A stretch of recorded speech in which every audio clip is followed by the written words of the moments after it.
Hi, and welcome to Two Tired Teachers. Coming at you from Southwest Texas.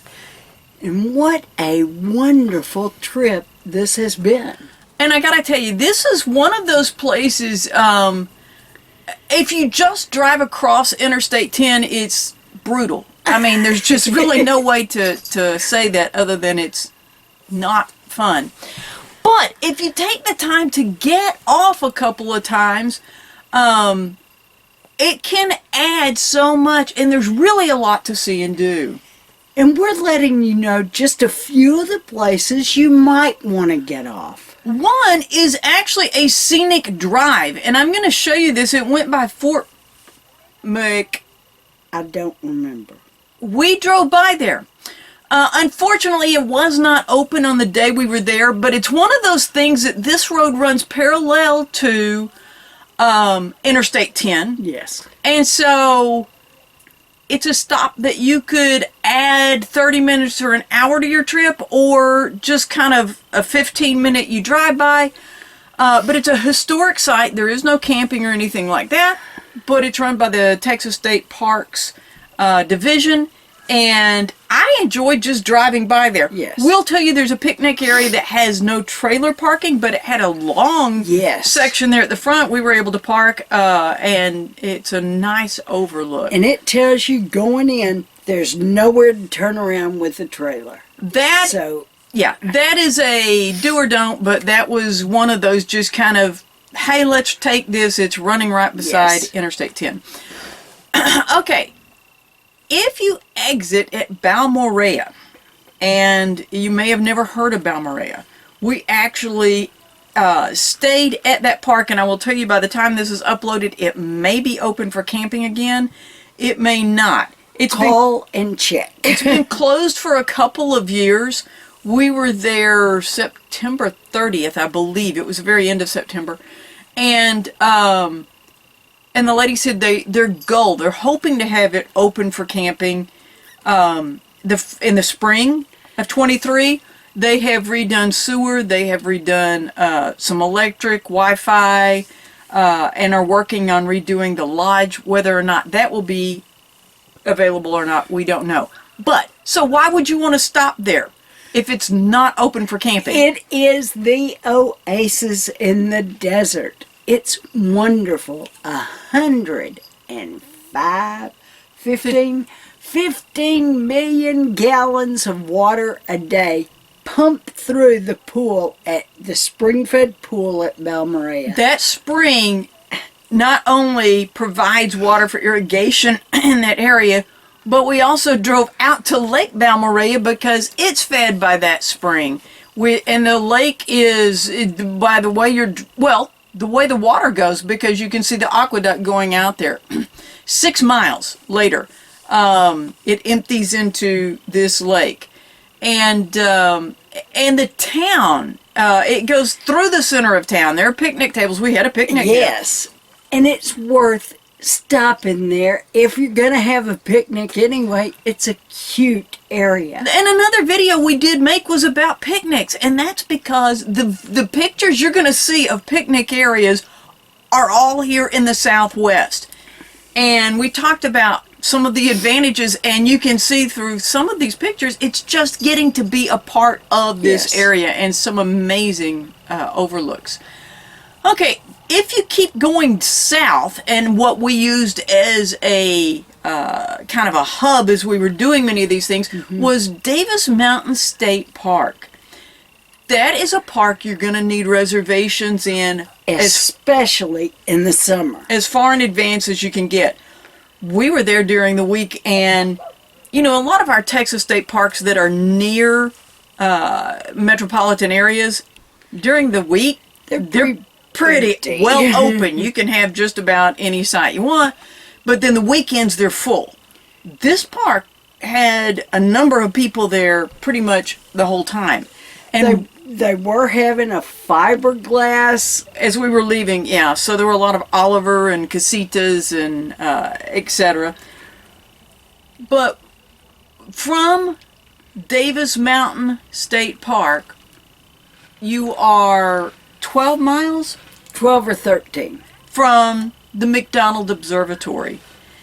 And That's worth a visit anytime. I mean, if you're only going up and driving by the visitor center, you could still see some of the huge telescopes. yes, and Up we a lot closer. we have a video there about the McDonald Observatory, and the one of the big attractions to this area is it is dark sky country. And I tried my hand for the first time at some night photography, and I thought I had done okay until we went to the Davis Observatory. And looking at the pictures they have, of course, from those giant telescopes, but it's just fascinating. And the two tours, if you're only going to be able to do one, Do the star do the party. star party. It is just phenomenal because you're not looking through the 107-inch mirror telescope, but you're looking through 30-inch mirror telescopes, and those are still pretty big. But there is no photography available there because anything that has a screen is going to emit light, and they don't want that. They want dark as they can get, and all the lighting there is going to be red running lights and stuff like that. So it is fascinating. And The other we recommend is the guided tour, because you can do a self-guided tour and see the outside of these telescopes, but the guided tour you get to actually go, bless you, inside, and that is just so cool. We are not science people, and yet that is so cool. it is not often you see a telescope that weighs more than 100 tons. And so it is just an awesome place. And even though it's 12 miles away on the Skyline Drive at Davis Mountain State Park, you can see the telescopes. That's how big they are. 3 of them. Yes. And so, 3 of them. There are a lot more there than that. Another thing there in Fort Davis, the town of Fort Davis, there are 2 other things we want to mention about that town. One is the Fort Davis Historic Site. And this was on the trail from El Paso to San Antonio, and it was there to help protect travelers. And, it's what you would expect of the National Park Service. And it is run by the National Park. Because they have done an amazing job of reconstructing part of it and leaving just these foundations so you can see that.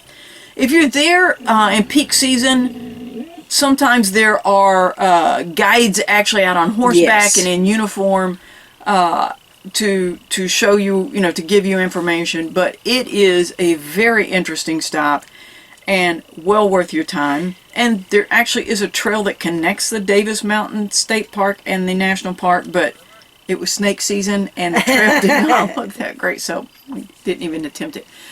Another thing in Fort Davis is the Davis Mountain Nut Company.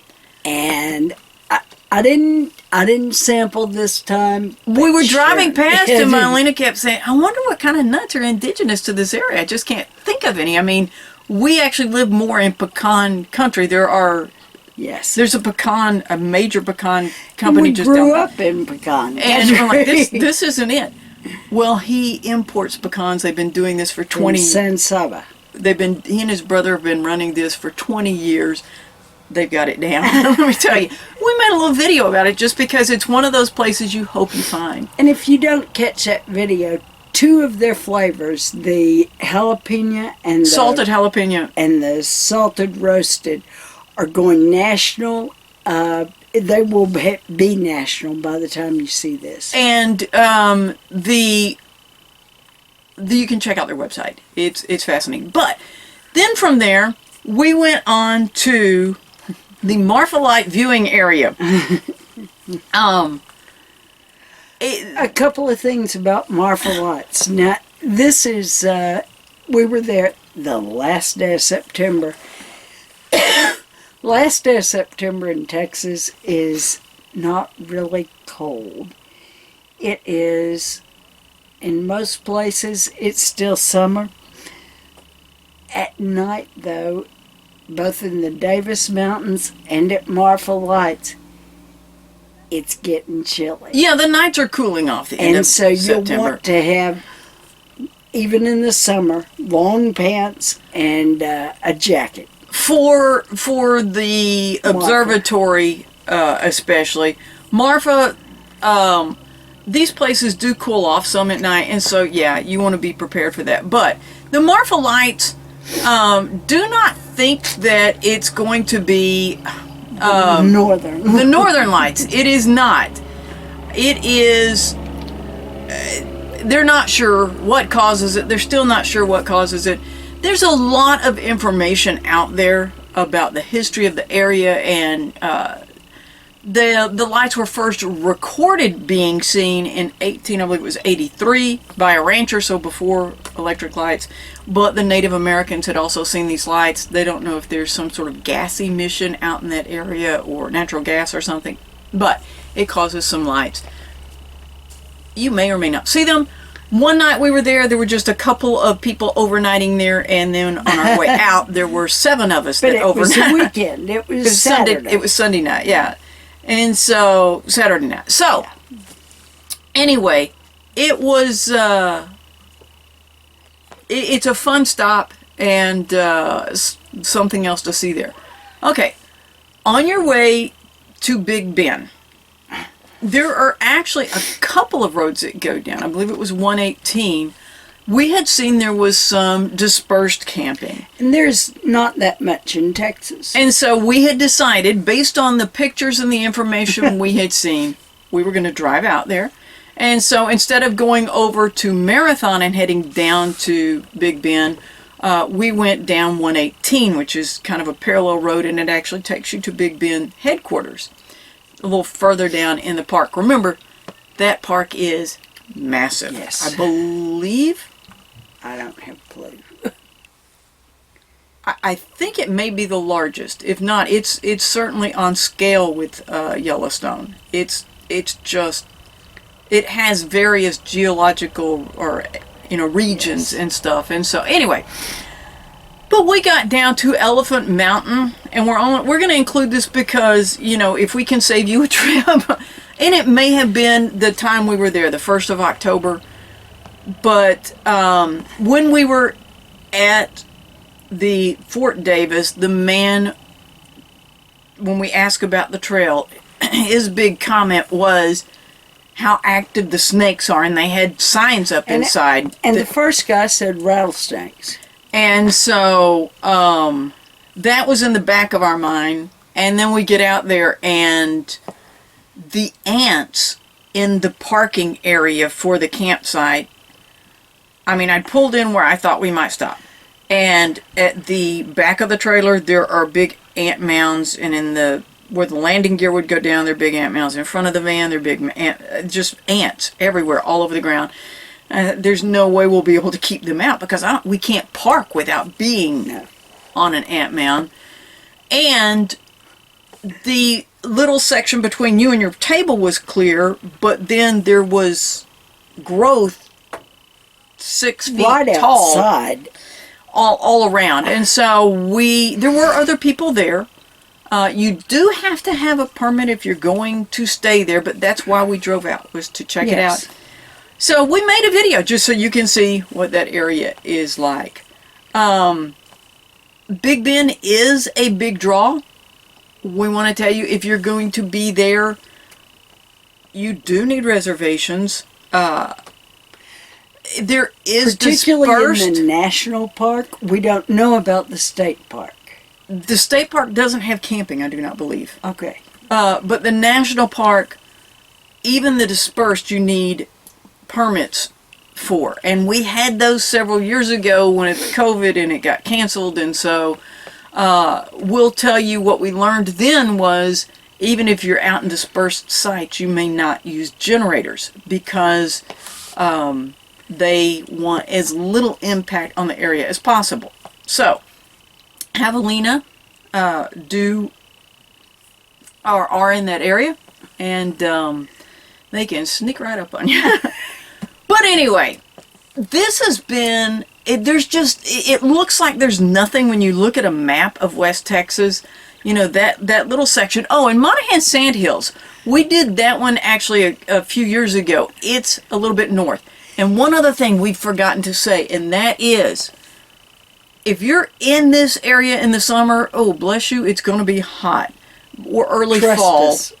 Spring or early fall, though, if you happen to be on one of these smaller roads, or you've taken an exit off of Interstate 10, and you see a produce stand set up that advertises Pecos cantaloupe, Stop. stop. If you like cantaloupe at all, stop and buy cantaloupe. You may actually like cantaloupe, but you just didn't know it because you've never had Pecos cantaloupe. They will be probably about the size of watermelon from where you're from if you're not from Texas. And they, you can smell them. And if they're not quite ripe at that point, if you slice them in half, put them in a refrigerator in a day or so, they're going to be so sweet and so good. But Pecos is right there, and they are amazing, Yes. amazing cantaloupe. In Monaghan Sandhills, if you're in the area anyway, stop.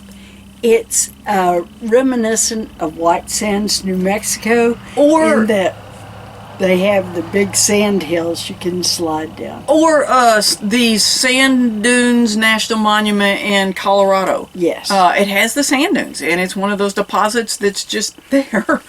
And we enjoyed our time when we were there before. So, we hope you'll look at take a look at these videos that are going to be coming up in the next few weeks, and we'll give you a closer look at all of these areas. So, we hope you've enjoyed our overview of the Southwest Texas region. Thanks for watching Two Tired Teachers.